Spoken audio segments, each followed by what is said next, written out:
Topic है that this is something different from other classes.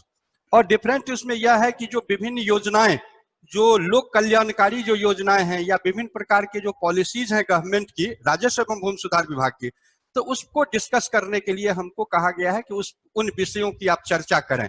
तो सबसे पहले हम शुरू करते हैं, सरकार की राजस्व एवं भूमि सुधार विभाग की दो बड़े महत्वपूर्ण योजनाएं हैं, महत्वाकांक्षी रादर कहिए कि बड़े महत्वपूर्ण योजनाएं हैं, उसकी हम सबसे पहले चर्चा करेंगे। फिर उसके बाद जो जैसे जैसे इन ऑर्डर ऑफ इंपॉर्टेंस हम चर्चा करते जाएंगे। सबसे पहला काम है, राजस्व एवं भूमि सुधार विभाग ने यह निश्चय किया कि राज्य में ऐसे कोई भी परिवार नहीं रहे जिनको कि अपना बसने के लिए घर ना हो। किसी भी आदमी की पहचान, कोई पोस्टल एड्रेस होता है, किसी को आप पत्र लिखते हो तो एक एड्रेस होता है, किसी का कहीं घर होता है, वहां चिट्ठी जाती है। लेकिन ऐसा पाया गया कि बहुत सारे ऐसे परिवार थे जिसको अपने बसने के लिए जमीन नहीं थी, अपना उनका कोई होम स्ट्रीट नहीं था, जिसके कारण उनकी समाज में अपनी जो पहचान एक होनी चाहिए वह नहीं बन रही थी। तो 2010 में एक सबसे पहला कार्यक्रम महादलित विकास योजना का नाम आप सुने होंगे, यू माइट हैव हर्ड, महादलित विकास योजना। उसमें बहुत सारे कार्यक्रम लिए गए थे, जिसके तहत एक गृह स्थल योजना करके यह आया कि हम महादलित के जितने परिवार हैं उन सबको हम जमीन, मतलब क्या कहते हैं, डिफरेंट स्रोत से बसने के लिए हम जमीन उपलब्ध करावेंगे। अब वह 3 डिसमिल उपलब्ध करावेंगे। इसके लिए पूरे राज्य में सर्वेक्षण कराया गया और कि कितने परिवार ऐसे हैं जिनको कि अपने बसने के लिए जमीन नहीं है। सर्वेक्षण महादलित, केवल महादलित के लिए, वह 1/1/2010 को एक सर्कुलर राजस्व एवं भूमि सुधार विभाग ने निकाला, जिस सर्कुलर में डिटेल्स दिया हुआ था कि किसको देना है, कैसे देना है, सर्वेक्षण करना है, कैसे सर्वेक्षण करना है, विभिन्न जिलों से जो प्रतिवेदन राजस्व एवं भूमि सुधार विभाग को प्राप्त हुआ उसके हिसाब से 2,41,800 परिवार ऐसे पाए गए। टेंटेटिव 825 होंगे, 860 होंगे। तो 2,41,000, 2,42,000 रखिए राउंड में, कि 2,42,000 ऐसे परिवार पाए गए जिनको कि अपने बसने के लिए जमीन नहीं थी। अब इनको बसाने के लिए सर्वेक्षण में यह भी दिखलाया गया कि किनको गैर मजरूआ आम जमीन की बंदोबस्ती करके बसाया जाए, किनको गैर मजरूआ खास जमीन की बंदोबस्ती करके बसाया जाए, किनको बास्किट का पर्चा देके बसाया जाए, किनको सीलिंग की जमीन देकर बसाया जाए, किसको भूदान की जमीन देकर बसाया जाए। और इसके अलावा जो ऐसे कोई परिवार बच गए जिनको कि बसाना संभव इन सभी स्रोतों से संभव नहीं पाया गया, तो वैसे परिवारों को बसाने के लिए राज्य सरकार ने जमीन क्रय, राजस्व एवं भूमि सुधार विभाग ने जमीन क्रय करने का निश्चय लिया और उसके लिए भी एक अलग पॉलिसी, एक अलग नियमावली बनाई गई। तो आप यह मोटा मोटी समझें कि 1/1/2010 से महादलित विकास योजना के अंतर्गत महादलित परिवारों को बसने के लिए विभिन्न स्रोतों से राजस्व एवं भूमि सुधार विभाग ने जमीन उपलब्ध कराना शुरू किया। अब उस जमीन का सामान्यतः राजस्व एवं भूमि सुधार विभाग की जो पॉलिसी है उसमें यह है, जमीन बंदोबस्ती की जो पॉलिसी ब्रॉडली है उसमें यह सिद्धांत है कि किसी के पास में, उसके पास में जितनी जमीन है और उसको हम जो सरकार जो बंदोबस्त कर रही है, दोनों मिला के 2 एकड़ जमीन से ज्यादा नहीं होनी चाहिए।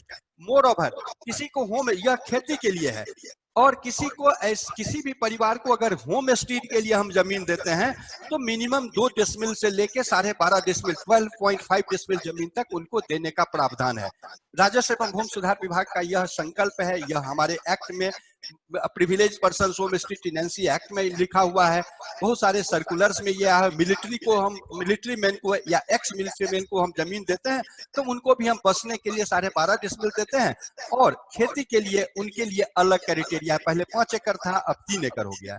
तो हमारा इसमें आपसे यह कहना था कि वह जो हमारी नीति थी उसमें परिवर्तन करके आज के डेट में उसको कर दिया गया 2010 में 3 डिसमिल जमीन। किसी भी परिवार को यह पाया गया कि एक बसने के लिए 3 डिसमिल जमीन हम उपलब्ध करावेंगे। अब 3 डिसमिल जमीन उपलब्ध कराने के लिए, जैसा मैंने कहा कि जमीन हम सबसे पहले यह कोशिश किया गया कि उनको गैर मजरूआ आम खास जमीन बंदोबस्त करके 3 डिसमिल दे दिया जाए। उससे संभव अगर नहीं हो पाया तो ऐसी स्थिति में सीलिंग की जमीन उनको बंदोबस्त कर दी जाए। वह भी अगर संभव नहीं हो पाया तो वैसे परिवारों को हम बास्किट का पर्चा, privilege persons home stay tenancy act के तहत बास्किट का पर्चा से उनको हमने जमीन उपलब्ध कराया।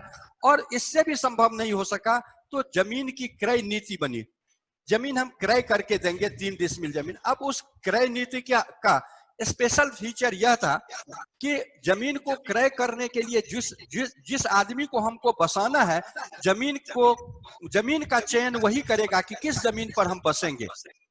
सिलेक्शन उस बेनिफिशियरी के द्वारा किया जाएगा और उसकी सूचना अंचल अधिकारी को दी जाएगी कि अमुक जमीन हमको आप खरीद दो। और अंचल अधिकारी के पास में, अंचल अधिकारी फैसिलिटेटर का काम इसमें करेगा। अंचल अधिकारी 3 डिसमिल जमीन का क्रय करेगा, उसके लिए उसको पर्याप्त आवंटन राजस्व एवं भूमि सुधार विभाग के द्वारा उपलब्ध कराया गया। पहले आ गया कि हम किसी अंचल में, मान लीजिए कोढ़ा अंचल है, पूर्णिया सदर है, कोई भी अंचल को ले लो, वहां से अंचल अधिकारी का थ्रू मतलब डिस्ट्रिक्ट मजिस्ट्रेट के माध्यम से एक प्रतिवेदन प्राप्त हुआ विभाग को कि यहाँ 100 परिवार हैं जिनको की जमीन उपलब्ध कराना है, बास्किट की जमीन। तो यहाँ जो हमारी क्रय नीति बनी थी उसमें यह साफ साफ लिखा हुआ था कि 3 डिसमिल जमीन हम देंगे, लेकिन और वह देंगे उसका जो मार्केट वैल्यू है, रजिस्ट्री ऑफिस में होता है मार्केट वैल्यू, तो उस मार्केट वैल्यू का उस जमीन का जो मार्केट वैल्यू होगा उसमें 50% और अमाउंट जोड़ के, अगर किसी जमीन का मार्केट वैल्यू 10,000 है तो 15,000 रुपया हम देंगे क्रय करने के लिए जमीन, लेकिन किसी भी स्थिति में 20,000 रुपया से ज्यादा जमीन की कीमत नहीं होगी। 20,000 was the upper limit। अब यह जो था, यह कार्यक्रम था, रेस्ट्रिक्टेड था महादलित परिवारों के लिए। राज्य सरकार ने सर्वेक्षण के क्रम में राज्य सरकार को यह जानकारी आई, यह फीडबैक मिला राजस्व विभाग को कि महादलित परिवार के अलावा भी जो हमारे शेड्यूल्ड कास्ट, शेड्यूल्ड ट्राइब के परिवार हैं, जो हमको क्या कहते हैं, ऐसे परिवार जो महादलित के शेड्यूल्ड कास्ट हैं but they have not been included in the Mahadalit list, जैसे पासवान जाति के लोग हुआ करते थे तो वे महादलित की सूची में नहीं थे, तो वैसे परिवारों को भी हमको बेनिफिट करना है। वे भी अगर बेघर हैं तो हमको जमीन दे के उनको जमीन बसने के योग्य जमीन देनी है। तो फिर इस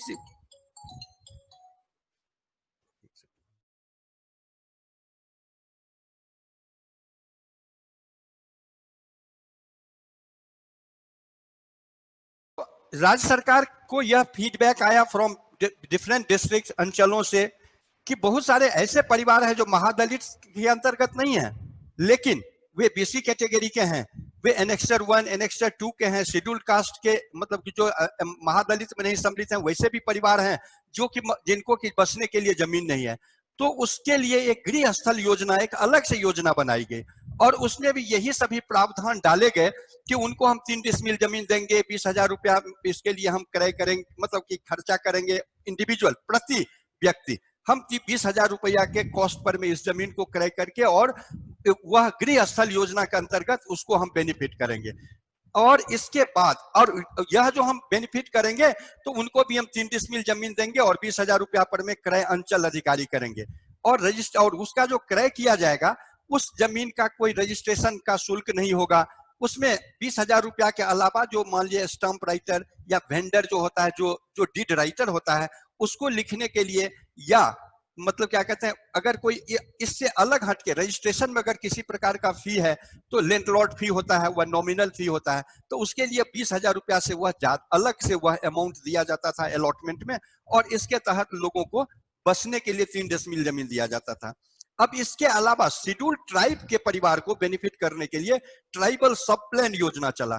तो इस प्रकार मतलब जनरल कैटेगरी के लोगों को छोड़ के एनेक्सर 1, एनेक्सर 2, बीसी, अब क्या कहते हैं, शेड्यूल्ड कास्ट, शेड्यूल्ड ट्राइब, सबके लिए ये 3 महादलित विकास योजना, गृह स्थल योजना और ट्राइबल सब प्लान योजना, ये तीनों योजनाएं प्रभाव में आई। राजस्व एवं भूमि सुधार विभाग के 2010 में आया महादलित विकास योजना के तहत, मतलब बेनिफिट करने की बात। फिर 2011 में गृह स्थल योजना की बात आई, फिर 2011 में भी ट्राइबल सब प्लान योजना की बात आई, और इसके तहत अलग अलग आवंटन लोगों, हर एक जिला को, हर एक अंचलों को उपलब्ध कराया जाता था, और लोग मतलब क्या कहते हैं, जमीन की बंदोबस्ती करके, और जमीन की बंदोबस्ती नहीं संभव हो सकता था, या 5 स्रोतों से, हम 6 स्रोतों में देते हैं, अगर 5 स्रोतों से संभव नहीं था तो जमीन क्रय करके उनको बसाने की कार्रवाई अंचल अधिकारी करते थे, और अंचल अधिकारी फैसिलिटेटर थे, वही जमीन का जो चयन करता था उसी के आधार पर में जमीन जमीन क्रय करना अंचल अधिकारी का काम था।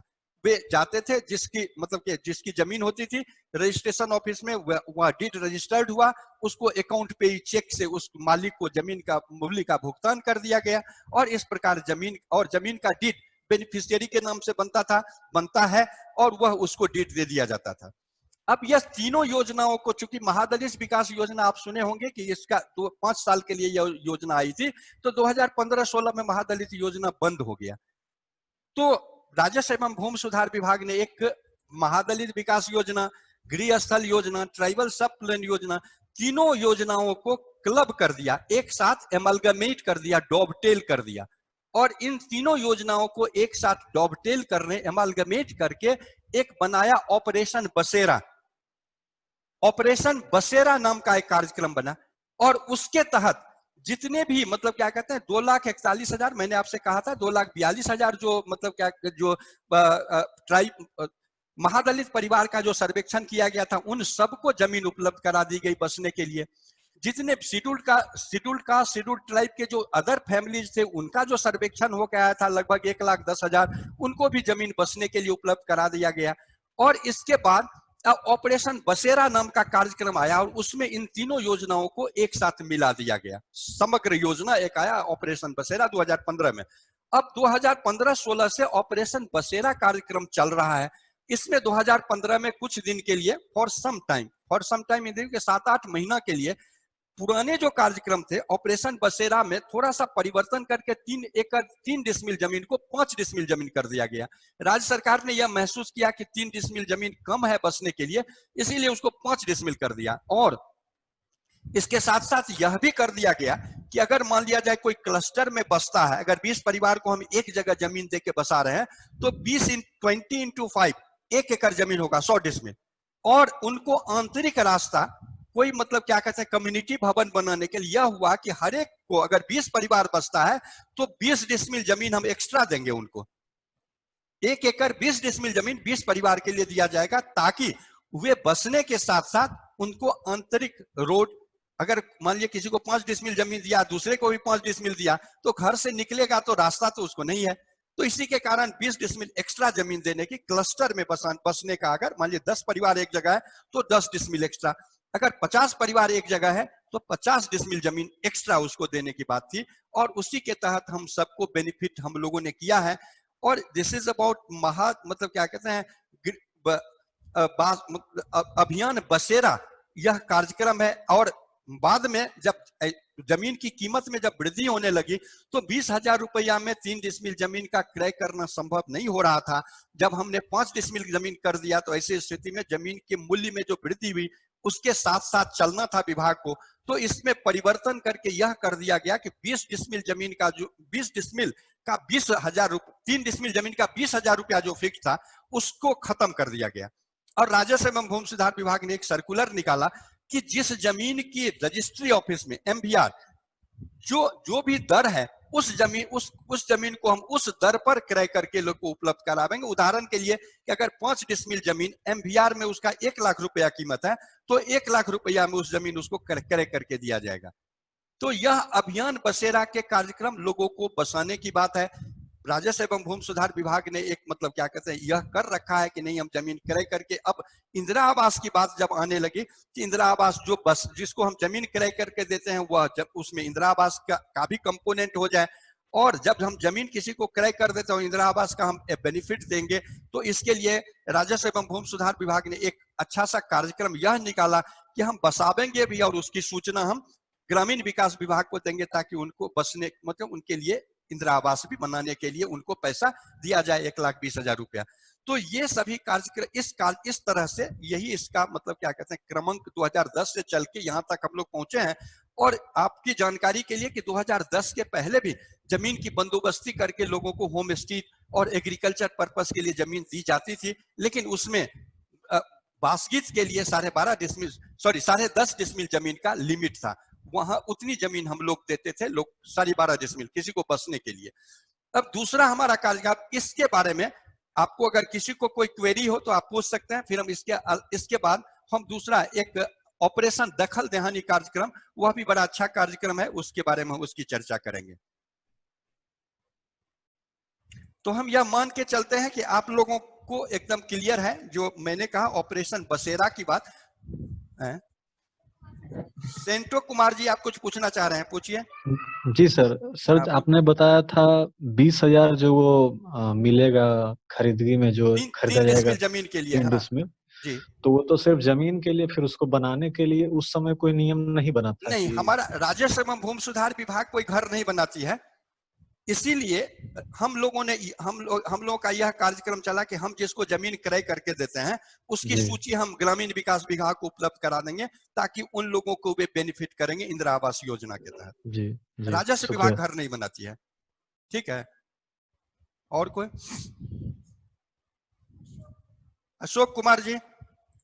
सर महादलित लोग बाय द वे नौकरी लग गया, उसके बाद जमीन मिला, उसके बाद नौकरी लग गया, तो उसको जमीन ले लिया जाएगा कि नहीं लिया जाएगा? नहीं नहीं नहीं नहीं नहीं, ऐसा कभी नहीं होगा। जिसको जमीन दे दिया गया उसको अगर नौकरी लग गई तो बहुत खुशी की बात है।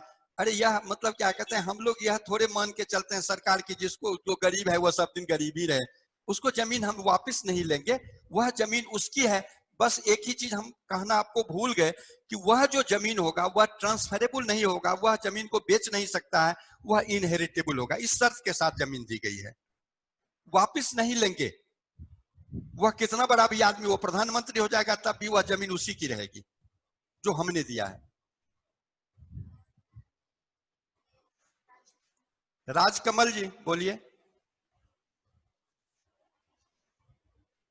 राजकमल जी, नहीं आ रही है आवाज, नहीं आ रही है सर। एक जो स्कीम चला बिहार सरकार के द्वारा, राजस्व विभाग द्वारा, महादलित विकास योजना या एसटी वगैरह के लिए या गृह असल योजना, उसके लिए प्रोविजन था 3 डिसमिल के लिए 20,000 रुपया का। 20,000? तो सर ये 20,000 रुपये 3 डिसमिल के लिए 3 20,000? डिसमिल या 20,000 रुपया जी। नहीं नहीं, तो ये 3 पैसा सर ये कहाँ से आती है?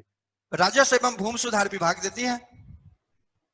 अच्छा। राजस्व एवं भूमि सुधार विभाग कलेक्टर को यहाँ से सब अलॉट किया जाता है, वे अपने अंचल, जिस अंचल में जितना क्रय करना है उस हिसाब से उतना उतना पैसा वे अंचल अधिकारी को देते हैं, और अंचल अधिकारी का काम जमीन क्रय करना है। क्योंकि तो सर इसका ऑडिट भी होता है क्या? हाँ, काहे नहीं, ऑडिट कैसे नहीं होगा, हर पैसे का ऑडिट होता है। कोई भी पैसा किसी भी काम के लिए दिया जाता है तो उसका ऑडिट होता है। Okay sir. बढ़े आगे। ऑपरेशन दखल देहानी, यह भी कार्यक्रम मतलब राजस्व एवं भूमि सुधार विभाग के द्वारा 2014 में प्रारंभ किया गया था। ऑपरेशन दखल देहानी के तहत उसका बेसिक मतलब यही उद्देश्य है कि जितने लोगों को हमने विभिन्न स्रोतों से, आपको मैंने पहले भी बतलाया, आज भी बतलाया, और अभी एक बार और हम उसको रिपीट कर देते हैं कि राजस्व एवं भूमि सुधार विभाग के द्वारा 6 स्रोतों से लोगों को जमीन दी जाती है। पहला, गैर मजरूआ खास जमीन की बंदोबस्ती करके। दूसरा, गैर मजरूआ आम जमीन की बंदोबस्ती करके। तीसरा, बासगीत का पर्चा के रूप में। चौथा, सीलिंग की जमीन। और छठा, जमीन क्रय करके। इस इतने ढंग से हम जमीन मतलब लोगों को बासगीत के लिए जमीन उपलब्ध कराते हैं या खेती के लिए जमीन उपलब्ध कराते हैं। अब ऑपरेशन दखल देहानी कार्यक्रम चला। इस कार्यक्रम का यह उद्देश्य था कि कोई भी आदमी जिसको हमने जमीन बंदोबस्त किया है या बासगीत के रूप में जमीन उपलब्ध कराया है, वह उस सेटल्ड जमीन से बेदखल नहीं हो, बेदखल नहीं रहे। तो इसके लिए सबसे पहले हम लोगों को एक डाटाबेस तैयार करना था, और वह जो विभिन्न जिलों से जो प्रतिवेदन प्राप्त हुआ था उसको हम लोगों ने विभाग के स्तर पर कंपाइल किया। तो हम लोगों ने यह पाया कि 23 लाख लोगों को, 23 लाख परिवारों को राजस्व एवं भूमि सुधार विभाग के द्वारा जमीन की बंदोबस्ती, बासगीत का पर्चा, भूदान का प्रमाण पत्र, विभिन्न स्रोतों से हम लोगों ने 23 लाख लोगों को बेनिफिट किया है। अब 23 लाख लोगों में से कितने बेदखल हैं और कितने दखल में हैं, उस एग्जैक्ट फिगर को प्राप्त करने के लिए जो कार्रवाई की गई उसमें सबसे पहली कार्रवाई यह की गई कि जितने 23 लाख लोगों को बंदोबस्त जमीन की गई थी या बासगीत का पर्चा उपलब्ध कराया गया था, भूदान का प्रमाण पत्र उपलब्ध कराया गया था, उसको अंचलवार सूचीबद्ध किया गया मौजाबाद, और उस सूची को जिला के वेबसाइट पर में प्रदर्शित कर दिया गया। अब आप मतलब कि यू विल बी सरप्राइज, मतलब यू विल बी क्या ग्लैड एनफ टू नो कि 23 लाख में से हम लोगों ने लगभग 18 लाख परिवारों की सूची को जिला के वेबसाइट पर प्रदर्शित कर दिया विद दिस इंफॉर्मेशन कि उनको कौन कौन सी जमीन बंदोबस्त की गई है या कौन सी जमीन उनको बास्कित के पर्चा के रूप में या प्रमाण पत्र भूदान के प्रमाण पत्र के रूप में उनको बेनिफिट किया गया है। और उसमें और इसके अलावा जो दाखिल खारिज का या अदरवाइज जो कैंप चलता था पंचायतों में जाके राजस्व एवं भूमि सुधार विभाग ने आदेश निर्गत कर रखा था कि पंचायतों में जाके कैंप किया जाए और पता किया जाए कि जिसको जमीन बंदोबस्त की गई थी वह बेदखल तो जमीन से नहीं है। तो ऐसी स्थिति में हम मतलब क्या कहते हैं खोज के यह निकाला गया कि डिफरेंट जिलों से कहीं से 20,000, कहीं से 2,000, कहीं से 5,000, कहीं से 18,000 यह बात आई कि इतने लोग जमीन से बेदखल हैं। तो राजस्व एवं भूमि सुधार विभाग ने अभियान चला के पुलिस से मदद लेके अंचल अधिकारियों को उतनी शक्ति प्रदत्त करके जितने लोग बेदखल थे मोस्ट मतलब कि अधिकांश 99% जो लोग थे बेदखल उन सबको उनको जो बंदोबस्त की गई थी जमीन उस पर में दखल दिलाने की कार्रवाई की गई और उनको अपनी जमीन पर काबिज कर दिया गया। अब उसकी जो प्रक्रिया थी थोड़ा सा संक्षेप में उसको हम आपको यह बतलाना चाहेंगे कि उसमें हम लोगों ने यह आदेश दिया था कि अगर कोई आदमी स्वयं हम सर्वेक्षण करने जाते हैं तो पता चलता है कि कोई बेदखल है या कोई आदमी स्वतः अंचल अधिकारी कलेक्टर के पास जाता है पिटीशन के साथ में कि हमको जो जमीन मिली थी उससे हमको बेदखल कर दिया गया, तो उसका एक स्टैंडर्ड प्रोसीड्योर कर दिया गया कि क्या करना है। करने के लिए सबसे पहली बात यह थी कि अंचल अधिकारी को यह पता करना था कि यह जमीन उनको बंदोबस्त है कि नहीं। अगर यह वे कंक्लूसिवली प्रमाणित है कि जमीन बंदोबस्त है तो वे स्पॉट इंक्वायरी करके उसको देखेंगे कि वह जमीन से बेदखल है और बेदखल किसने किया। तो इसके लिए 3 फॉर्मेट दिया गया उस सर्कुलर के साथ में 3 फॉर्मेट था, प्रपत्र 1, प्रपत्र 2, प्रपत्र 3। प्रपत्र 1 में कितनी जमीन लोगों को बंदोबस्त किया गया अंचल अधिकारी को यह रिपोर्ट करना था मौजावार प्रपत्र 1 में। प्रपत्र 2 में यह इंफॉर्मेशन डालना था कि कितने लोग बेदखल हो गए हैं और प्रपत्र 3 में यह डालना था कि कितने को हम लोगों ने दखल दिला दिया जमीन पर में। और प्रपत्र 4 जो है वह रिपोर्टिंग का फॉर्मेट था कि यह सभी प्रपत्र 1, 2 और 3 की कार्रवाई अगर पूर्ण हो जाएगी तो प्रपत्र 4 में राज्य सरकार को रिपोर्ट दिया जाएगा कलेक्टर के द्वारा। और इसमें यह गाइडलाइंस दिया गया कि अगर किसी आदमी को किसी परिवार को एक बार जमीन पर दखल दिला दिया गया और उसको पुनः वही आदमी लैंडलॉर्ड या कोई दूसरा आदमी उसको जमीन से बेदखल करता है तो ऐसी स्थिति में उसके अगेंस्ट में थाने में एफआईआर करना है। और पहली दफा जो उसको जमीन पर दखल दिलाया गया तो इसकी सूचना कंसर्न थाने को दे देना है कि अमुक आदमी को जमीन बंदोबस्त किया गया था, उसको अमुक आदमी ने बेदखल कर दिया गया, आज दिनांक इतने को अंचल अधिकारी सशस्त्र बल के द्वारा स्पॉट पर जाकर और उनको दखल दिला दिया। इसकी सूचना मतलब क्या कहते हैं पहली सूचना थाने को दे देना था ताकि भविष्य में अगर वह बेदखल होता है तो उसके अगेंस्ट में एफआईआर की कार्रवाई की जाएगी। तो ये मतलब हम लोगों का जितने जगह हम लोगों ने दखल दिलाया सबकी सूचना कंसर्न थाने को दे दिया। और दोबारे अगर किसी को बेदखल किया गया तो वैसी स्थिति में स्थानीय थाना में प्राथमिकी दर्ज की गई।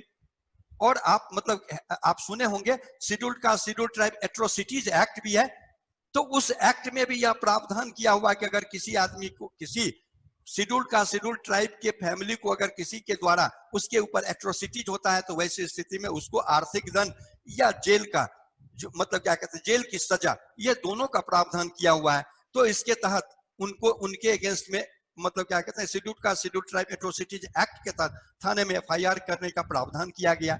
विभाग के द्वारा एक स्टैंडर्ड प्रोसीड्योर ऑपरेटिव प्रोसीड्योर निकाला गया कि अगर बेदखल किसी को किया जाएगा या आप दखल दिलाने की कार्रवाई कर रहे हैं तो आपको कौन कौन सी कार्रवाई करनी है, उसके लिए एक स्टैंडर्ड ऑपरेटिव प्रोसीड्योर बना के और सभी कलेक्टर को सभी अंचल अधिकारियों को उपलब्ध कराया गया और उसके तहत लोगों को जमीन पर में दखल दिलाया गया।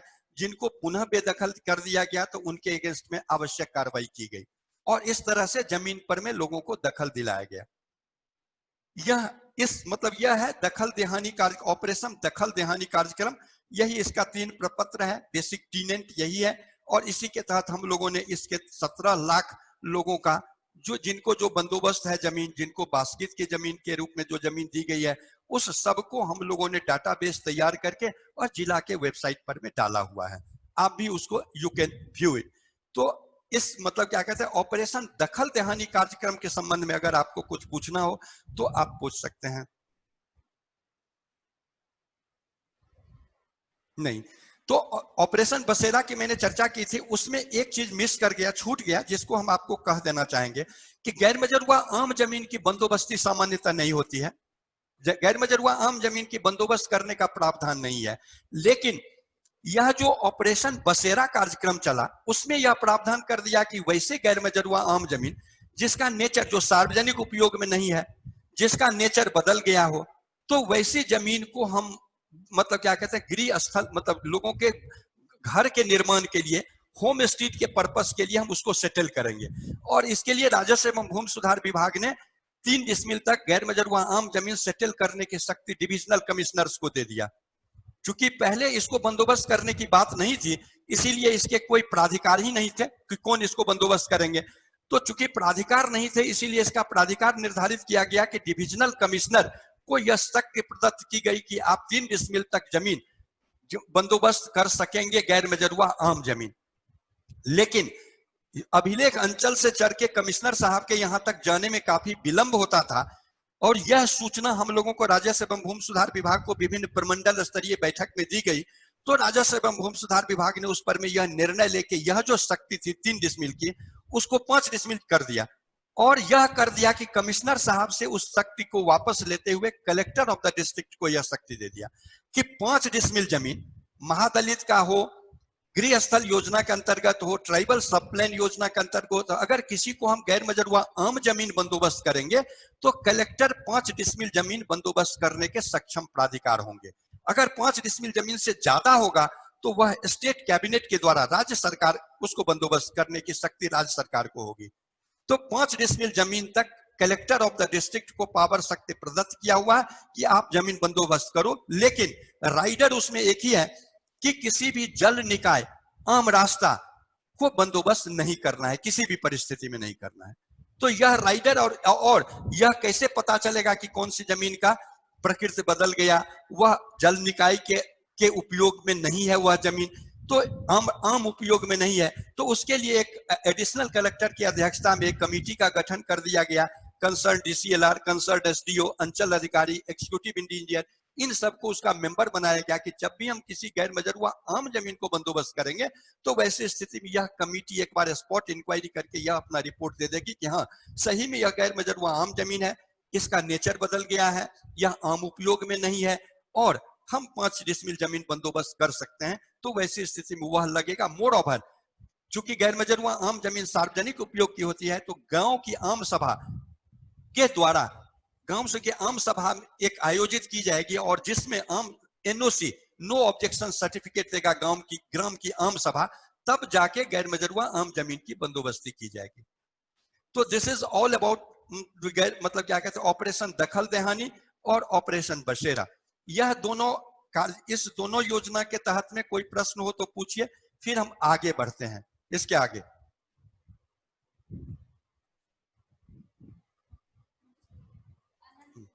आनंद कुमार जी। जी नमस्कार सर। आनंद जी प्रणाम सर। जी प्रणाम। मेरा प्रश्न था सर कि अगर कोई किसी रैयत की जमीन के सामने कुछ गैर मजरूआ आम जमीन हो और उसके सामने रोड हो, मतलब रोड और रैयत के बीच में गैर मजरूआ आम की जमीन हो, रैयत को निकलने का रास्ता गैर मजरूआ आम से होते हुए रोड पर जाने का है, तो अगर वो जमीन बंदोबस्त हो जाएगी तो रैयत क्या करेगा? उस जमीन को बंदोबस्त बंद हो जाए? नहीं, उस जमीन को बंदोबस्त करना ही नहीं है। मान लिया जाए नहीं है, ऐसा बंदोबस्त हुआ है, इसलिए मैं आपके सामने संज्ञान में ला रहा हूँ। मुजफ्फरपुर जिला का घटना है। अगर ऐसे इस प्रकार के जमीन की बंदोबस्ती की गई है तो जो उससे प्रभावित हो रहा है उसके कैंसिलेशन, कोई बंदोबस्ती जब होती है किसी को शक्ति प्रदत्त है तो जमीन वैसी जमीन को मतलब क्या कहते हैं डी बंदोबस्ती भी करने की शक्ति प्रदत्त है, तो वैसी स्थिति में वह उसको मूव करना होगा। वह सक्षम प्राधिकार के पास में कलेक्टर को, एसडीओ को या पिटीशन देगा अपनी कठिनाइयों के साथ में, तो उसकी बंदोबस्ती को समाप्त करने की कार्रवाई की जाएगी या उसको उससे रास्ता देने की कार्रवाई की जाएगी। यह राज्य सरकार का दायित्व है, यह प्रशासन का दायित्व है कि उसको रास्ता देने की कार्रवाई करे। यह एक और सर, बंदोबस्त जिस आदमी जिस समुदाय में जिस लोगों के नाम से हुआ, वो अगर किसी और को वहां पे बसा दे जो उसका रिलेटिव नहीं है, उस परिस्थिति में क्या होगी? बेचा नहीं है, वो बसा दिया किसी और को, अब मतलब जो उसका रिलेटिव नहीं है। हाँ ठीक है, तो आप उसको फंडामेंटली ऐसे समझ लीजिए कि राजस्व एवं भूमि सुधार विभाग ने चूंकि इसी के लिए नहीं, किसी भी कंपोनेंट से आप सीलिंग का पढ़ाए होंगे, आपको बास्केट पर्चा का कोई आदमी क्लास लिए होंगे, आपको सेटलमेंट पर में क्लास लिए होंगे, हम आज ऑपरेशन बसेरा की बात कर रहे हैं, सभी योजनाओं में यह मैंडेटरी है कि जो जमीन हम किसी को दे रहे हैं उस जमीन को वह बेच नहीं सकता है, वह इनहेरिटेबल है, नंबर 1। अब आपका प्रश्न है कि उसको किसी ने बेचा नहीं है, उसको किसी दूसरे आदमी को बसा दिया है, तो दूसरे आदमी को जिसको बसाया गया है वह अगर किसी और के नाम से सेटल्ड है तो वैसी स्थिति में उसको वह तो बेदखली हो गई ना, तो उसको बेदखल अगर किसी को किया गया है तो उसको वहां से हटा दिया जाएगा।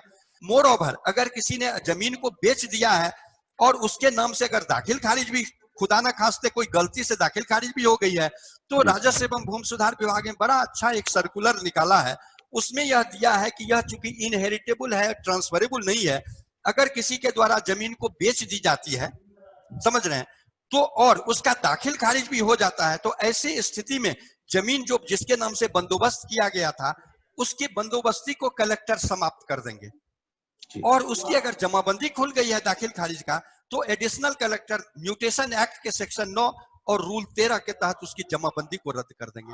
तो यह भी प्रावधान किया हुआ है कि अगर कोई आदमी को कोई गलत मतलब क्या किसी के नाम से सेटल्ड जमीन पर में किसी अन्य को बसा देता है तो उसमें उस बंदोबस्ती को रद्द करने की कार्रवाई की जाएगी और उसको किसी अन्य के साथ सेटल करने को सरकार अपने पक्ष में ले लेगी और उसको अन्य के साथ सेटल करने की कार्रवाई करेगी। लेकिन अगर किसी को बसाया गया है वैसा वह अगर मान लिया जाए सक्षम श्रेणी का है, उसको कोई अल्टरनेटिव साइट नहीं है, तो फिर उस सेटलमेंट में परिवर्तन करने की कार्रवाई की जाएगी। वह निर्भर करता है ग्राउंड रियलिटी पर में कि वहां की क्या स्थिति है, उसके तहत आगे की कार्रवाई करना पड़ेगा। ठीक है, चलिए और कोई? हाँ बोलिए। अमित कुमार जी। हाँ सर, बोले रहे थे आप बास्केट का जमीन 12.5 डिसमिल, मतलब एक बार थोड़ा समझा दिए सर।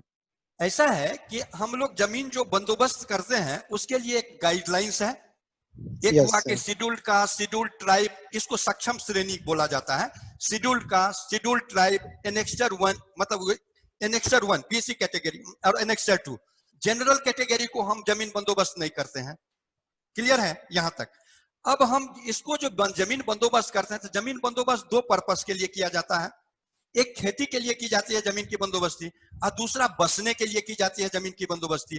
तो खेती के लिए जो हम किसी को जमीन की बंदोबस्ती करते हैं, खेती योग्य जमीन जिसमें फसल उगता है, तो हम उसको हम उतनी ही जमीन बंदोबस्त करेंगे जो उसको अपने द्वाराधारी जमीन, मान लीजिए किसी के पास में 50 डिसमिल जमीन है तो उसको हम हद से हद 1.5 एकड़ जमीन देंगे ताकि वह 2 एकड़ को क्रॉस नहीं करे, एक्सीड नहीं करे।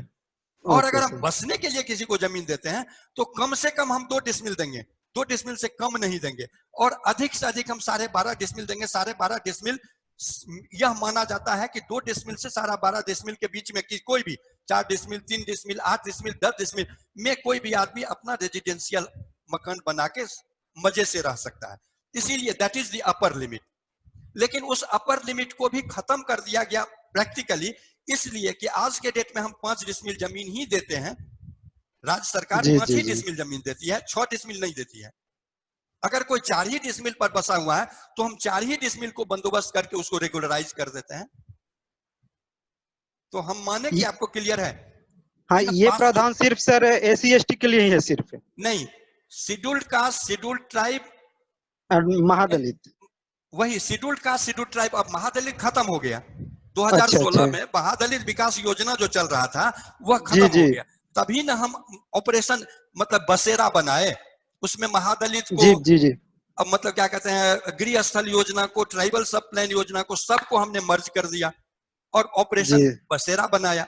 तो आज के डेट में हम बंदोबस्त करते हैं शेड्यूल्ड कास्ट के सभी भी, उसमें जितने भी कास्ट हैं सब कास्ट के ये, और शेड्यूल्ड ट्राइब उसमें भी जितने भी सब कास्ट हैं, एनेक्सर 1 और एनेक्सर 2 इसमें भी जितने BC एनेक्सर 1 इसमें भी जितने भी सब कास्ट हैं, सबको हम जमीन बंदोबस्त करते हैं, प्रोवाइडेड कि वे लैंडलेस हैं, प्रोवाइडेड कि उनको बसने की जमीन नहीं है। अगर वे लैंडलेस है तो हम जमीन खेती की बंदोबस्ती करते हैं, उनको बसने की जमीन नहीं है तो हमको बास्केट की जमीन हम उसको बंदोबस्त करते हैं। ओके और वो हम 10.5 decimal 12.5 decimal is the upper limit, 12.5 से ज्यादा नहीं करेंगे। और किसी को हम जमीन इतनी जमीन हम बंदोबस्त नहीं करेंगे कि उसको 2 एकड़ से ज्यादा हो जाए। Okay highest limit will be the 2 acres. बोलिए। और इस दोनों कार्यक्रम को आप सर्वे सेटलमेंट के काम से भी डॉवटेल कर दीजिएगा। हमने जो बतलाया तो आप उसको थोड़ा सा डॉवटेल कर दीजिएगा। जब आप जाएंगे फील्ड में काम करने के लिए तो जिसके नाम से जो जमीन बंदोबस्त किया हुआ है, जिसके नाम से जिस जमीन की बासगीत का पर्चा दिया हुआ है, जिस एक्स मिलिट्री मैन को हमने जमीन दिया है, आप उसी के नाम से 23 लाख लोगों का डाटाबेस बना हुआ है, जिला के वेबसाइट पर में प्रदर्शित है। आपको बहुत आसान होगा जब आप खानापुरी के स्टेज में काम करने जाएंगे तो उसी को आप मतलब क्या कहते हैं, जिला के वेबसाइट पर जो प्रदर्शित है तो उसकी एक कॉपी ले लेंगे और खानापुरी के स्टेज में आंख बंद करके उन लोगों के नाम से आप मतलब आंख बंद करने का मेरा मतलब है कि उसके आधार पर में आप खानापुरी के स्टेज में खाता खोलने की कार्रवाई करेंगे तो उसमें किसी प्रकार की गलती नहीं होगी। क्लियर है? हाँ कोई सर आप बोले दखल दिहानी 2014। हाँ ये बोल रहे थे। हाँ दानिश जी ये शशि रंजन सर जो आप जो बोल रहे हैं कि बसने के लिए सर जमीन सारे SC ST और एनेक्शन 1 और एनेक्शन 2 वाले को दिया जाएगा खेती के लिए, तो सारे लोगों को दिया जाएगा सर जिसके पास लैंडलेस हो।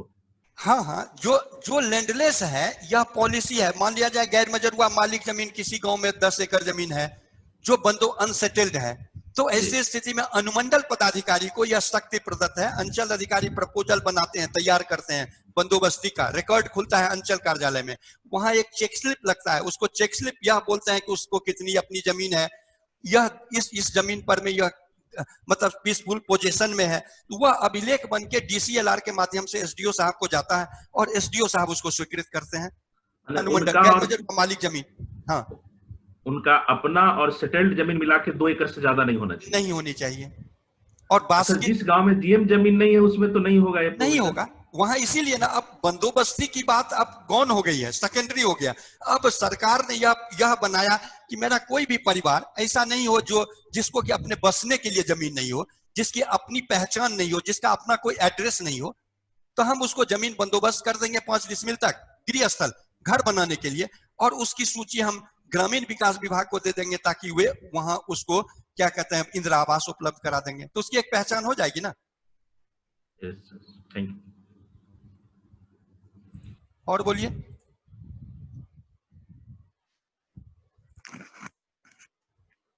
आगे हाँ देखो ये शाना जी बोलिए। नहीं आ रही है उनका आवाज। शाना जी सर। हाँ बतलाइए। सर ये ऑपरेशन बसेरा और ऑपरेशन नागिन में क्या डिफरेंस क्या? आवाज नहीं आ रही है, ऑडिबल नहीं है, आप थोड़ा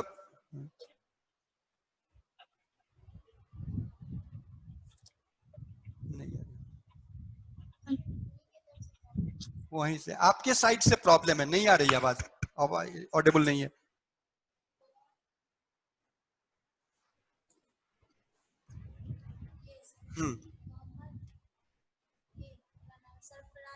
हाँ सरफराज आलम जी, सरफराज आलम,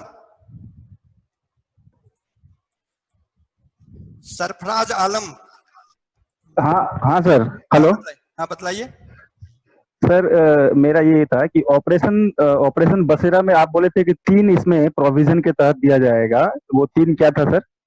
दूसरी चीज एक महादलित विकास योजना हो गया जी सर, एक गृह स्थल योजना हो गया, एक ट्राइबल सब प्लान योजना हो गया जी सर। दूसरा सर एक इसमें सवाल ये है कि इसमें आप बोले कि सर 5 डिसमिल मैक्सिमम, यानी 5 डिसमिल पर पर्सन, पर परिवार 5 डिसमिल जमीन दिया जाएगा बसने के लिए। हाँ। और दूसरा था कि 2 एकड़ जमीन कृषि के लिए होगा।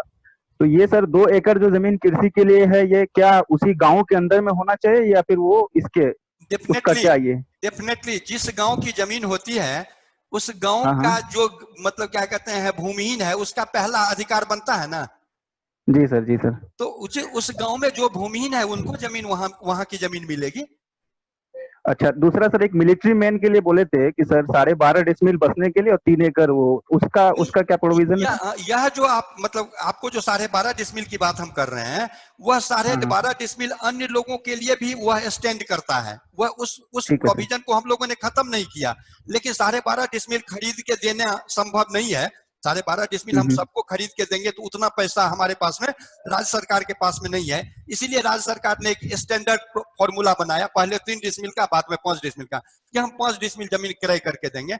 लेकिन अगर किसी को गैर मजरूआ मालिक जमीन की बंदोबस्ती की जा रही है बसने के लिए, तो उसको 12.5 डिसमिल तक की जाएगी, तो वह गलत नहीं होगा, वह सही होगा। और खेती के लिए अगर की जा रही है बंदोबस्ती, तो उसको उसके द्वारा धारित जमीन और जमीन जो दी जाएगी वह मिला के 2 एकड़ से ज्यादा नहीं होना चाहिए। मिलिट्री मैन के लिए 3 एकड़ ना सर? 3 एकड़, पहले 5 एकड़ था, वह 5 एकड़ अब जमीन नहीं मिलने लगा। मान लीजिए धीरे धीरे तो जमीन, पॉपुलेशन का लोड बढ़ रहा है तो जमीन तो घट रहा है ना, एरिया, तो उसको घटा के 3 एकड़ कर दिया गया। और तो लेकिन बसने के लिए 12.5 डिसमिल उनके मामले में भी है। अच्छा, ये सर 3 एकड़ जमीन किस नेचर का होगा? खेती का होगा, वह किसी भी नेचर का हो सकता है। अगर वह गैर मजरूआ आम होगा तो वह स्टेट कैबिनेट में आवेगा अप्रूवल के लिए, राज्य के मंत्री, वो उसके लिए कोई कलेक्टर, कमिश्नर, किसी को पावर नहीं है गैर मजरूआ आम जमीन बंदोबस्त करने का। कलेक्टर को मात्र 5 डिसमिल जमीन तक देने का इस योजना के तहत है बसने के लिए। और उससे ज्यादा जब ही होगा या इस कैटेगरी से अलग हट के किसी कैटेगरी को हम बेनिफिट करेंगे, तो प्रस्ताव अंचल कार्यालय से चल के राजस्व विभाग आवेगा और राजस्व विभाग उसको मंत्री परिषद की बैठक में रखेंगे और उसमें जब अप्रूवल होगा तो उनको जमीन बंदोबस्त होगा। अच्छा, ये सर, ये खेती वाली जमीन में मैक्सिमम कितना तक अंचल अधिकारी या ये मजिस्ट्रेट, ये डीएम कर सकते हैं? देखिए ऐसा है, आप उसको यह समझ लीजिए कि मतलब सरकार की जमीन जो है उसको ब्रॉडली आप 4 भाग में बांट सकते हैं। पहला जमीन है गैर मजरूआ आम, दूसरा कैटेगरी है गैर मजरूआ खास, तीसरा कैटेगरी है केसरे हिंद और चौथा कैटेगरी है खास महाल। आपको बतलाया गया होगा, अब सुन रहे हैं कि अब आप लोगों का वाइंड अप होने जा रहा है, कंक्लूजिंग स्टेज में है। तो मोटा मोटी यह 4 कैटेगराइजेशन है सरकार की जमीन का। अब इस 4 कैटेगराइजेशन में आप यह समझ लीजिए कि केसरे हिंद जमीन को बंदोबस्त करने की शक्ति किसी को नहीं है, कोई प्राधिकार नहीं है कि जिसको जो बंदोबस्त करे। खास महाल की जमीन को बंदोबस्त करने की शक्ति किसी को नहीं है, कोई प्राधिकार नहीं है, कलेक्टर, एसडीओ, कमिश्नर, कोई भी नहीं। गैर मजरूआ आम जमीन बंदोबस्त करने की शक्ति कलेक्टर को है केवल 5 डिसमिल तक बासगीत के लिए, गैर मजरूआ आम।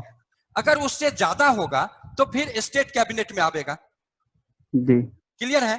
गैर मजरूआ मालिक जमीन को बंदोबस्त करने की शक्ति एसडीओ साहब को है, अनुमंडल पदाधिकारी को।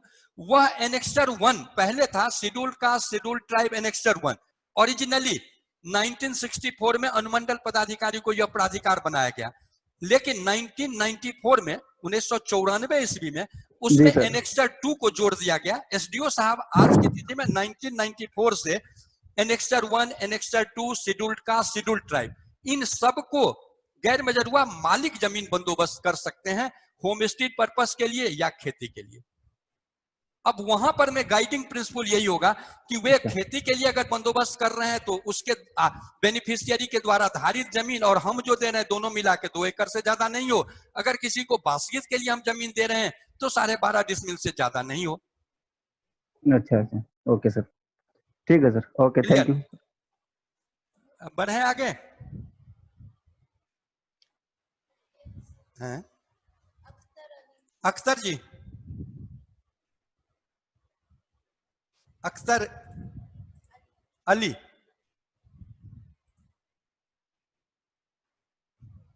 अख्तर अली,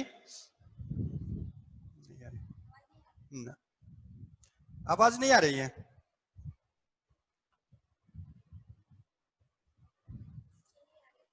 आगे बढ़े, आवाज नहीं आ रही है। चलो विषय बदले हैं। अच्छा, भावेश जी बतलाइए।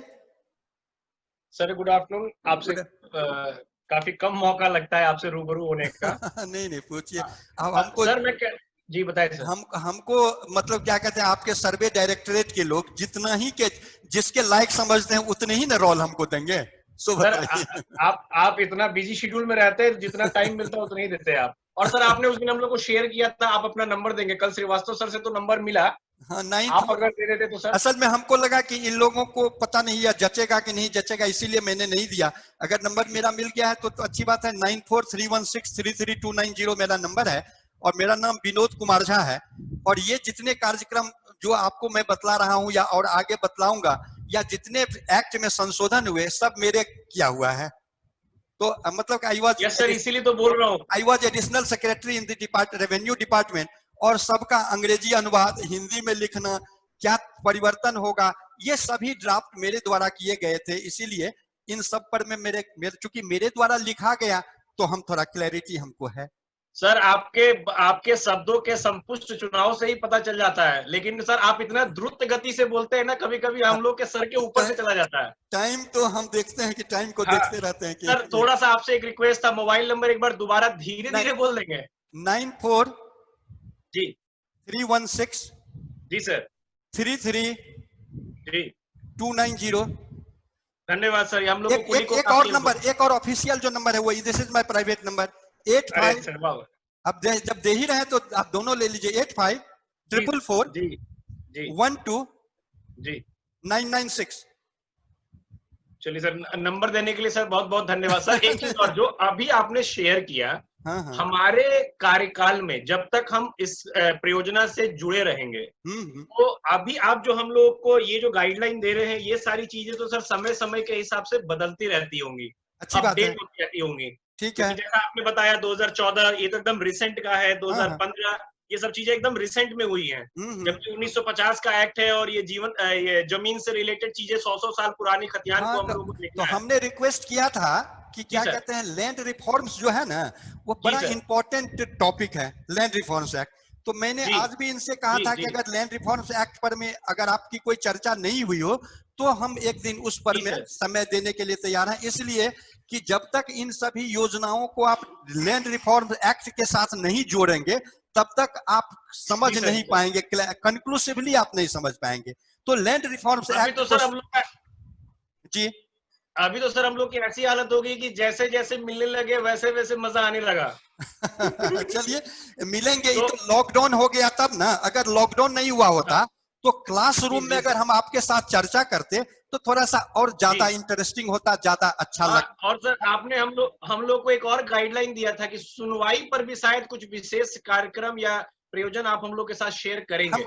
हम करेंगे। अभी मेरा खत्म नहीं हुआ है आज का जो क्या कह रहे हैं सर, हम लोग तो सर इतना कृतार्थ है कि हम लोग आपसे चाहते हैं। नहीं, हम आपको हम जिला में भी घूमते रहते हैं और आप लोगों के साथ में हम कहीं भी शेयर करेंगे। हमारा जो अभी का काम है, हम आयोग के मेंबर हैं, मतलब कि मेंबर ऑफ एन आयोग, तो हमारा पूरे राज्य जुरिस्डिक्शन है, हम हमेशा घूमते ही रहते हैं।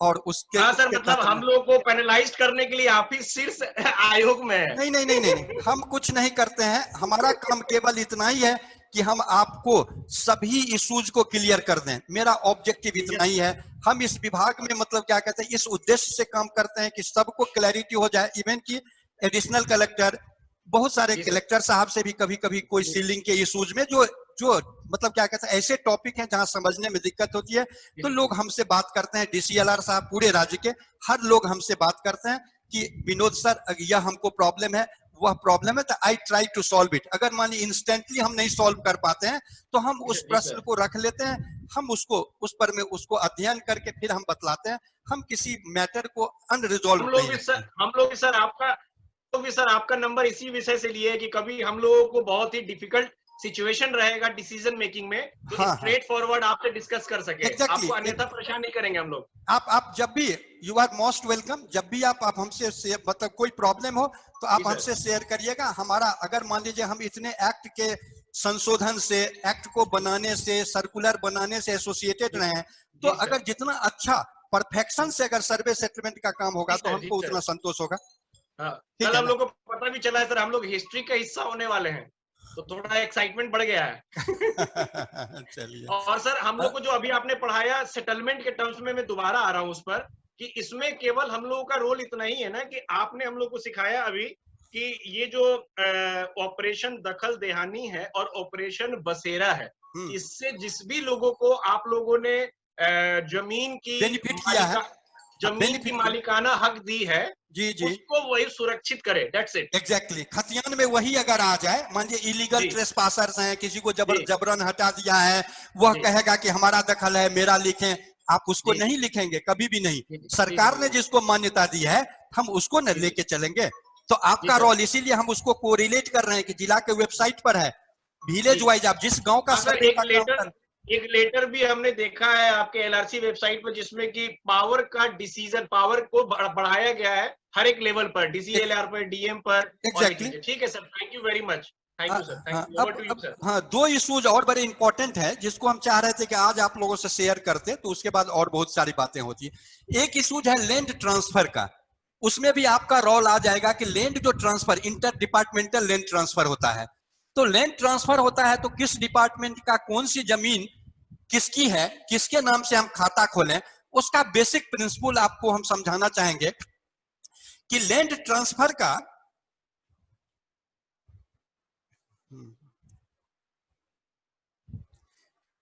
यह भी मतलब क्या कहते हैं, इसका लेटर नंबर है 359 19/5/1914 2014 की यह चिट्ठी है। इस चिट्ठी से department, inter departmental land transfer की बात आई हुई है और उसका एक पॉलिसी डिसीजन है। अब इसके बैकग्राउंड में आप इतना ही समझ लें कि जब तक यह लैंड ट्रांसफर की यह पॉलिसी नहीं आई थी मई 2014 में, उसके पहले अगर किसी विभाग को किसी जमीन की जरूरत होती थी, सरकारी जमीन की, तो उसका प्रस्ताव, अगर 2 डिसमिल की भी जरूरत होती थी तो प्रस्ताव बन के आता था कलेक्टर के माध्यम से राजस्व एवं भूमि सुधार विभाग को। राजस्व एवं भूमि सुधार विभाग उस प्रस्ताव को रखती थी कैबिनेट में, और कैबिनेट से जब अप्रूवल होता था तो वह लैंड ट्रांसफर किया जाता था। तो इसको जैसा अभी चर्चा हुई है तुरंत कि पावर का डिवॉल्यूशन हुआ, तो यह एक बड़ा ज्वलंत उदाहरण है पावर के डिवॉल्यूशन का, कि अब 2014 के मई से यह शक्ति प्रदत्त कर दी गई है। अब इसको पावर का डिवॉल्यूशन इस रूप में किया गया कि जितने भी सरकार के डिपार्टमेंट हैं उनको जमीन, सरकारी किसी भी विभाग की जमीन होगी, वह अगर उनको दी जाएगी किसी प्रयोजन के लिए, उदाहरण के लिए हेल्थ विभाग को हम हॉस्पिटल बनाने के लिए जमीन देते हैं, वह गैर मजरूआ मालिक जमीन है। हम क्या कहते हैं, आंगनबाड़ी केंद्र बनाने के लिए गैर मजरूआ मालिक देते हैं वेलफेयर डिपार्टमेंट को, तो यह जमीन का ट्रांसफर होगा from one department to other department. Revenue department की जमीन है गैर मजरूआ मालिक, इसको हम ट्रांसफर करेंगे हेल्थ डिपार्टमेंट को हॉस्पिटल बनाने के लिए, शिक्षा विभाग को स्कूल बनाने के लिए, हम साइंस एंड टेक्नोलॉजी डिपार्टमेंट को देंगे पॉलिटेक्निक बनाने के लिए, इंजीनियरिंग कॉलेज बनाने के लिए। तो इन सब को पहले जब लैंड ट्रांसफर होता था तो कितना भी जमीन का रकबा हो, इर्रेस्पेक्टिव ऑफ रकबा कंसिडरेशन, उस जमीन के ट्रांसफर के लिए प्रस्ताव कलेक्टर भेजते थे विभाग को, विभाग उस प्रस्ताव को लेके कैबिनेट में जाती थी, जब कैबिनेट उसको अप्रूव करती थी तब जाके जमीन का ट्रांसफर होता था, इंटर डिपार्टमेंटल ट्रांसफर। अब 2014 के मई 359 लेटर नंबर से इसको क्लियर कर दिया गया है। I am sorry,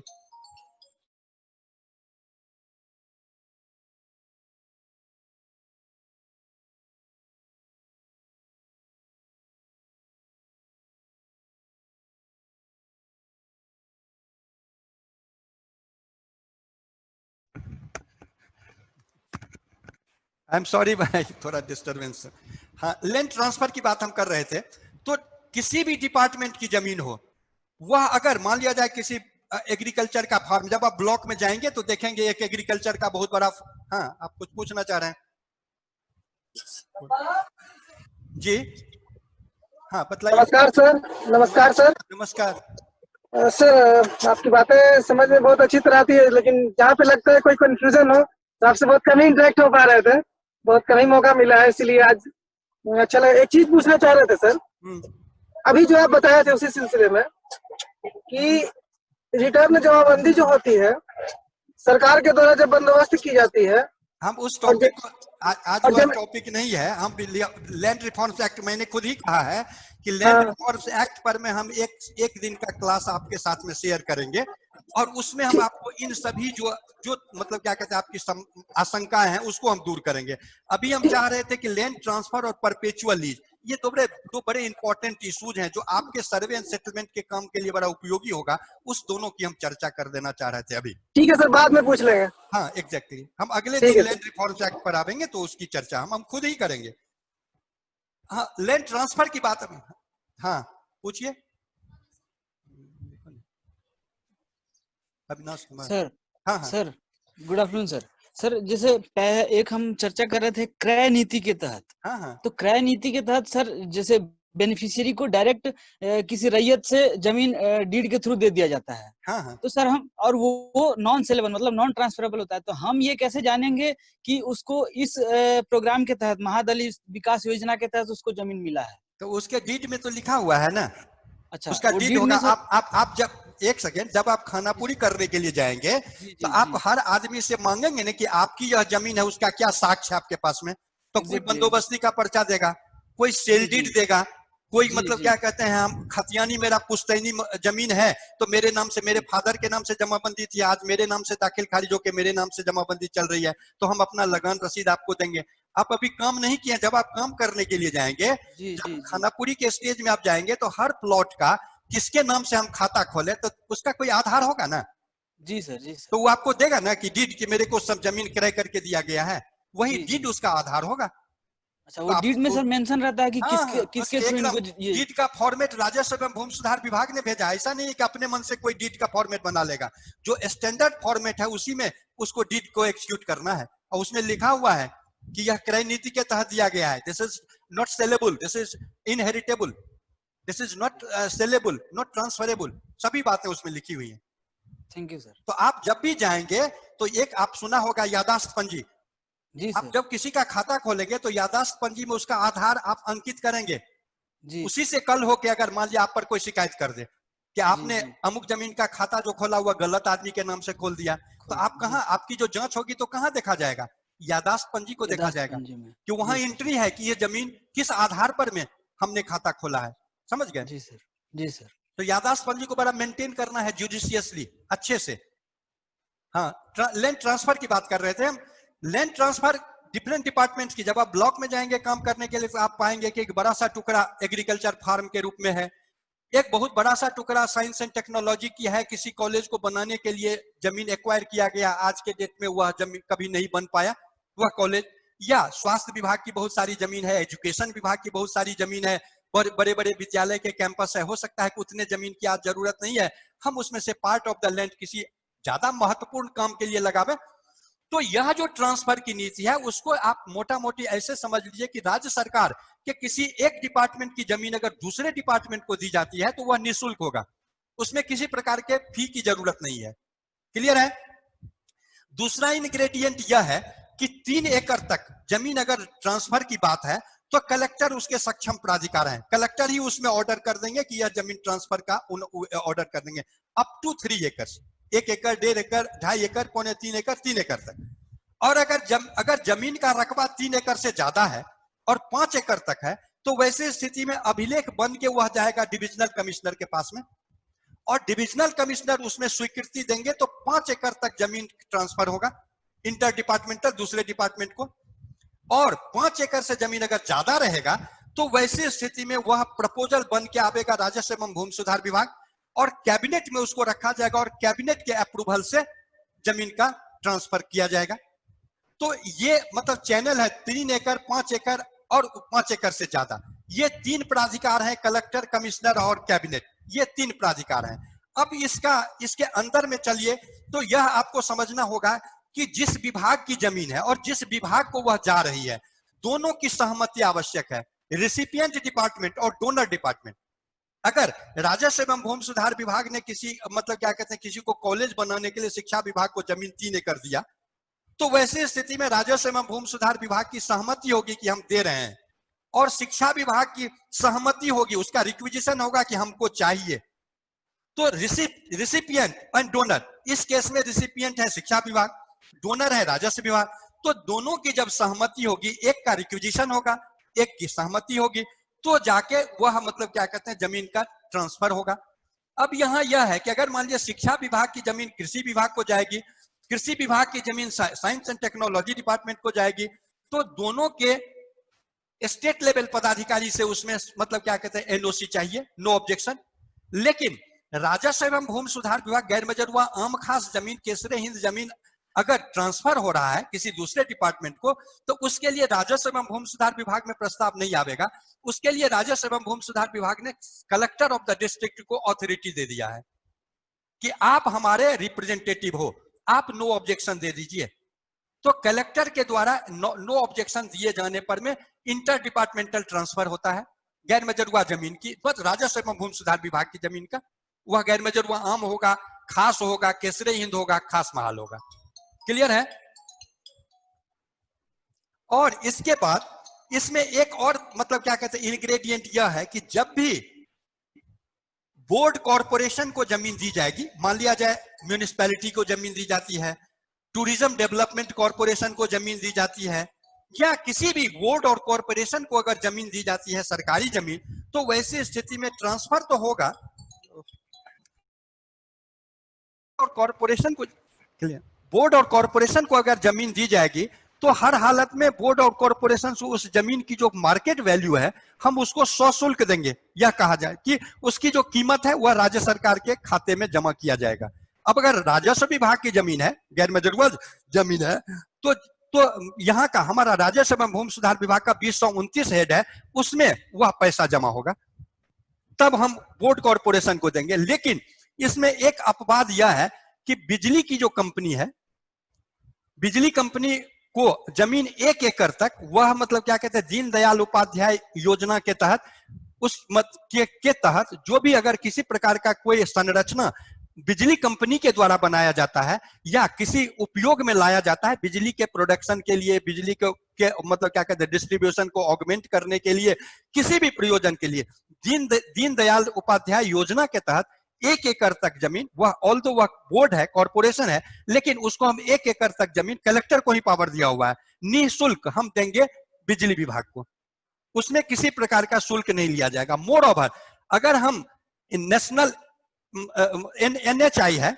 national highway authority of India, NHAI, उसको जमीन जब हम देंगे कोई सरकारी जमीन, तो उससे भी शुल्क नहीं लिया जाता है, उसको निःशुल्क दिया जाता है। और उसके अलावा अगर हम केंद्र सरकार के किसी रेलवे को अगर हम जमीन दे रहे हैं, डिफेंस को कोई जमीन हम दे रहे हैं, किसी भी डिपार्टमेंट को हम जमीन दे रहे हैं, तो वैसे स्थिति में उसका शुल्क हम लेंगे और तब हम केंद्र सरकार के किसी भी डिपार्टमेंट को, किसी भी प्रतिष्ठान को जमीन का ट्रांसफर करेंगे। तो ये मोटा मोटी जमीन के ट्रांसफर की ये बातें हैं, इसके इस रूप में जमीन का ट्रांसफर किया जाता है। तो जमीन ट्रांसफर पर में अगर कोई आपको कोई परीक्षा हो, कोई सवाल हो, तो यू कैन रेज। अदरवाइज फिर हम परपेचुअल लीज की बात करेंगे, वह बड़ा इंपॉर्टेंट है आपके लिए।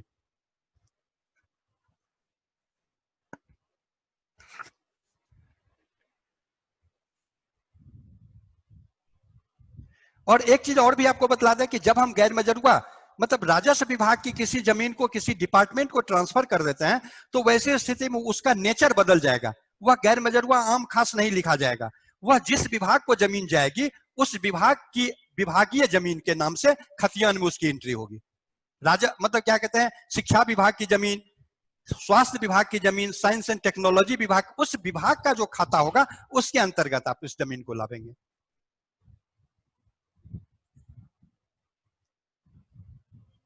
नहीं, चलिए, तो आज का मेरा चौथा टॉपिक है परपेचुअल लीज।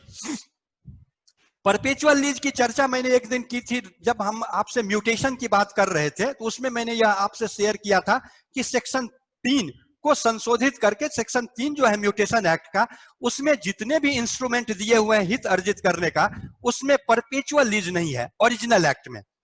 तो जब 2017 में हम लोगों ने उस एक्ट को संशोधित किया, तो सेक्शन 3 में यह प्रावधान कर दिया कि परपेचुअल लीज के आधार पर में जो जमीन किसी भी डिपार्टमेंट के द्वारा ली जाएगी, तो उस जमीन का दाखिल खारिज किया जाएगा।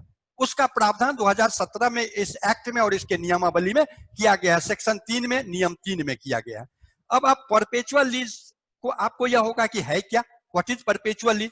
अब इसमें यह है कि किसी आधारभूत संरचना, मान लीजिए संपर्क सड़क बनाना है, मेडिकल कॉलेज बनाना है, कोई किसी रास्ते में देखिएगा पुल बन गया है, वहां अप्रोच रोड रैयती जमीन है। वो अप्रोच रोड अभी तक सरकार की नहीं हुई, इसीलिए पुल का उद्घाटन नहीं हो पा रहा है, उसको आम लोगों के आवागमन में नहीं खोला जा रहा है।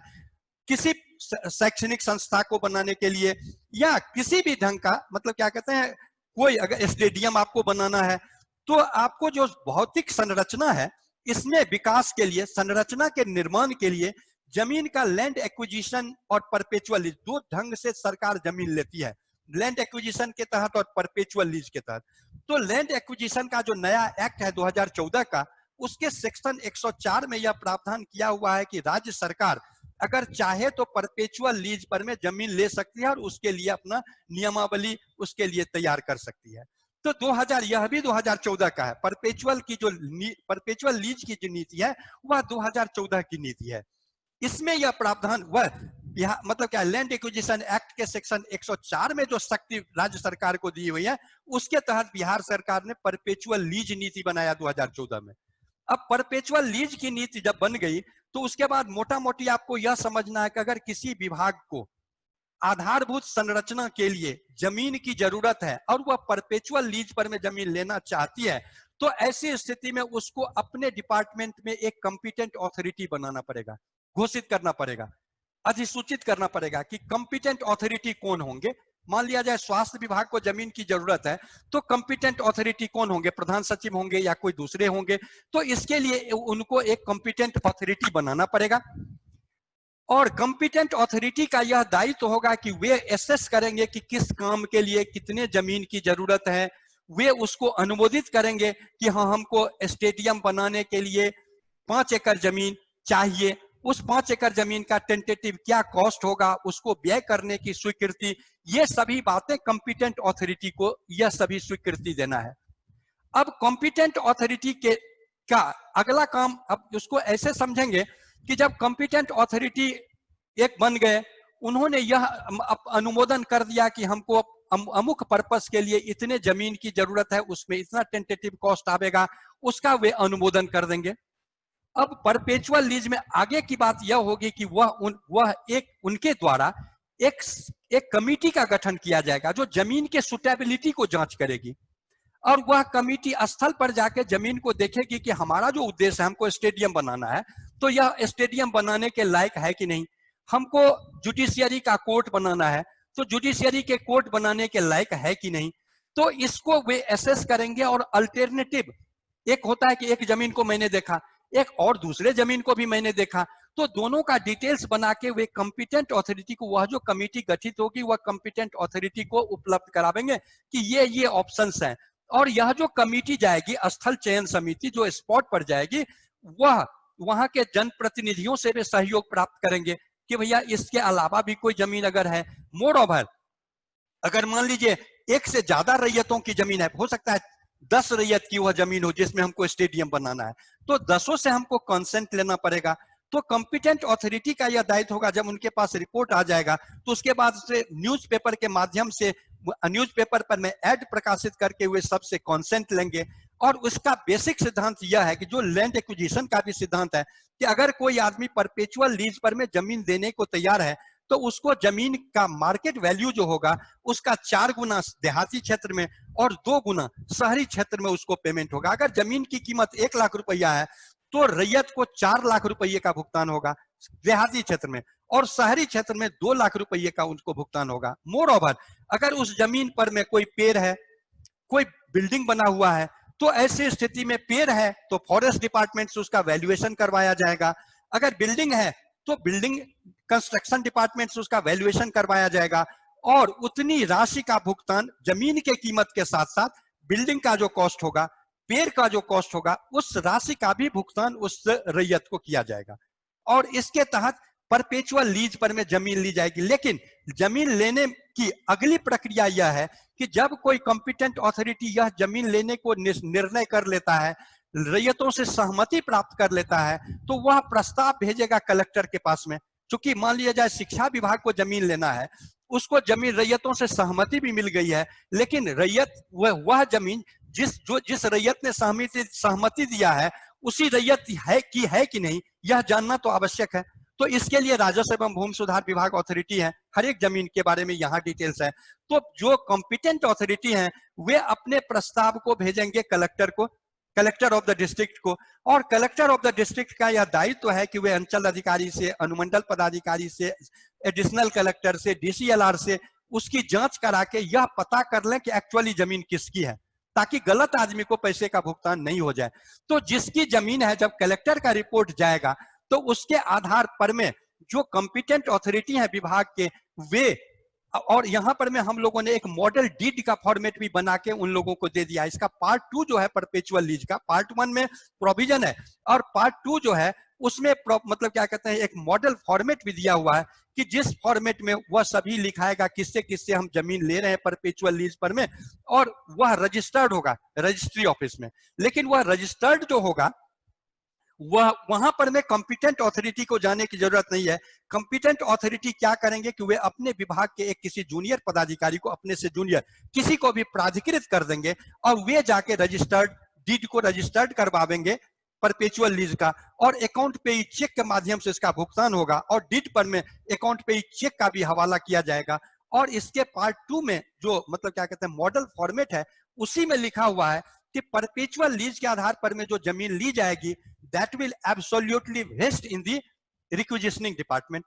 तो जिस डिपार्टमेंट ने परपेचुअल लीज के आधार पर में जमीन लिया है उसमें वह जमीन उसमें वेस्ट कर जाएगा, absolutely, that will absolutely vest in the requisitioning department. तो ऐसी स्थिति में ही यह देखते हुए कि चूंकि वह एब्सोल्युटली वेस्ट कर जाएगा तो इसके दाखिल खारिज का भी प्रावधान किया हुआ है। और कलेक्टर के द्वारा इस प्रकार से मतलब इसको फैसिलिटेट किया जाएगा। अगर जरूरत पड़ेगी तो एडिशनल कलेक्टर, इसके अंदर में एक कमेटी बनी हुई है, वह भी जमीन की जांच करके अपना फिजिबिलिटी रिपोर्ट देगी कि हाँ यह जमीन अमुक पर्पस के लिए सुयोग्य है, सही है। ऐसी स्थिति में जमीन का इस हिसाब से परपेचुअल लीज में परपेचुअल लीज की यह 2014 की जो पॉलिसी है लैंड एक्विजिशन एक्ट के सेक्शन 104 के तहत जो प्रावधान के तहत यह बनाया हुआ है, इसके तहत जमीन सरकार लेती है आधारभूत संरचनाओं के निर्माण के लिए। अब यहाँ आपको केवल एक जानकारी के लिए एक एक्सेप्शन यह है कि हर मामले में कॉम्पिटेंट अथॉरिटी उस विभाग के लोग होते हैं, लेकिन सड़क निर्माण के मामले में रोड कंस्ट्रक्शन इसको फैसिलिटेट किया जाए, कॉम्पिटेंट अथॉरिटी जिला के कलेक्टर को ही बनाया हुआ है ताकि हमको रोड निर्माण के लिए जमीन जल्द मिल जाए, जल्द हम इसको परपेचुअल लीज के तहत में प्राप्त कर लें। तो collector is the competent authority in the case of road construction department.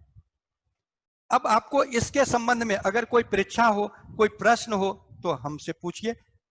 Perpetual lease की चर्चा मैंने अभी की है। अगर आपके पास में कोई 5 मिनट का समय, 5-7 मिनट का है, अगर इस समय का उपयोग हम लोग करें, अगर किसी कोई प्रश्न हो तो you can ask me. Om Prakash ji,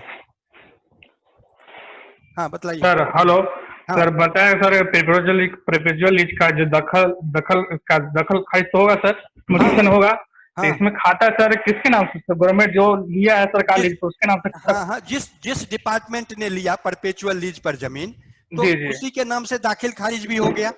तो उसके पास में लीज डीड जो एग्जीक्यूट हुआ है उसके पास में वह डीड भी है जी सर। उसके पास में क्या कहते हैं जो पैसे मतलब क्या कहते हैं दाखिल खारिज जो हुआ है उसका लगान रसीद भी है, करेक्शन स्लिप भी है। तो अब इतने सभी कागजात आपको जो कोई दिखलावेगा कोई डिपार्टमेंट, तो उसके नाम से खाता खोलने में आपको कहाँ दिक्कत है?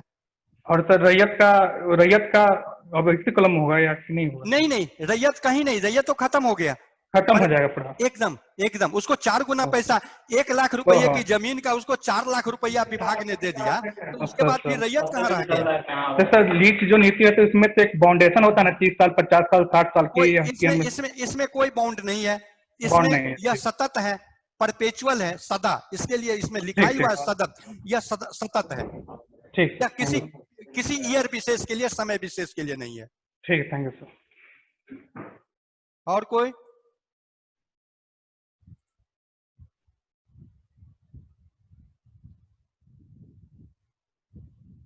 बोलिए।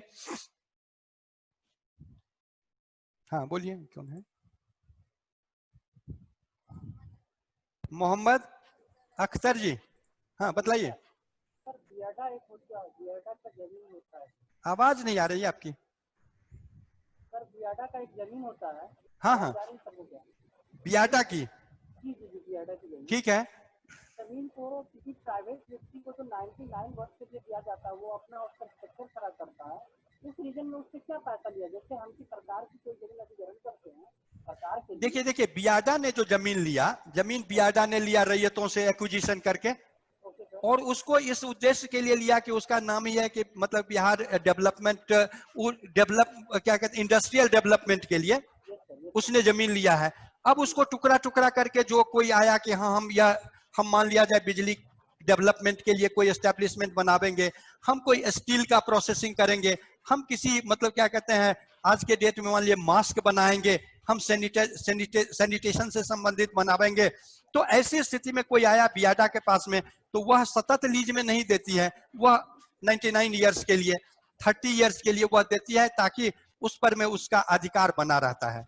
तो वह उसका जब आप खाता खोलेंगे तो ऐसी स्थिति में खाता तो खुलेगा बियाडा के नाम से, लेकिन अब युक्ति के कॉलम में वह डाला जाएगा कि उसको लीज में 33 ईयर्स के लिए, 30 ईयर्स के लिए, जो भी उनका जो एग्रीमेंट होगा, टर्म्स एंड कंडीशंस होगा, वह डाला जाएगा अब युक्ति में। दूसरा क्वेश्चन है, उस परिस्थिति में जब बियाडा की जमीन हम तो जो रैयत के लिए हैं तो 4 गुना पे लिए हैं उनसे।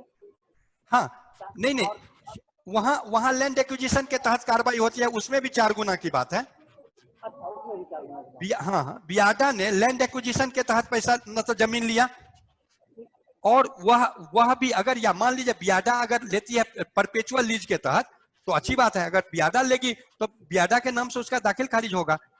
और क्या कहते हैं, वह अगर किसी को परपेचुअल लीज के तहत फिर जमीन देती है सदा के लिए, तो उसके नाम से दाखिल खारिज होगा, इसीलिए उसमें कोई दिक्कत नहीं है। और अगर बियाडा ने लैंड एक्विजिशन के तहत जमीन लिया है तो लैंड एक्विजिशन में भी पैसा पेमेंट का वही सिद्धांत है, जो जमीन का मार्केट वैल्यू होगा उसका 4 गुना देहाती क्षेत्र में और 2 गुना शहरी क्षेत्र में।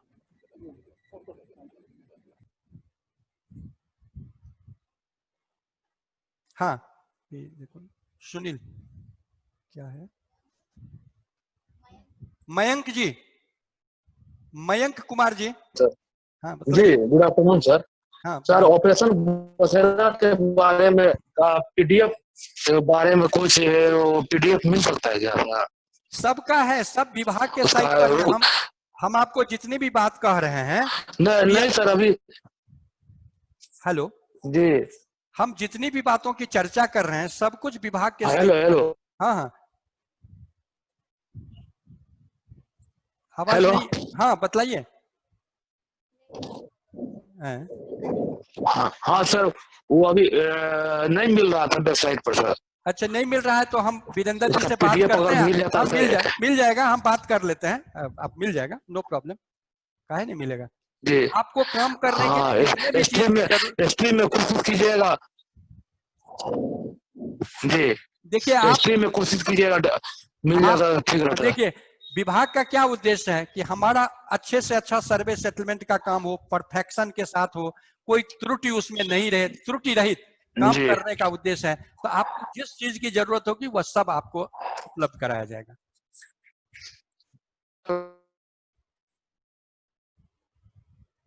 और कोई?